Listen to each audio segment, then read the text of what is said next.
Kapag wala pa kayong plate number na nakalagay sa ORCR ninyo, ito ang ipapagawa ninyo. Sa pinakataas na gitna is registered. Sumunod is yung MB file number ninyo.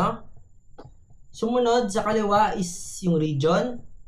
Sumunod sa kanan is yung pangalan ng dealer. Sumunod, yung pinakababa is temporary plate.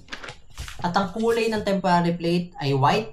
At ang font ay black sa private vehicles, red sa government, yellow sa for hire, at blue sa diplomatic, at green sa green hybrid o electric.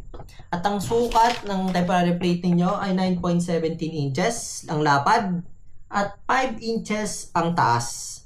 At ang lahat ng sinabi ko ay ayon sa Memorandum Circular Number JMT 2023-2400.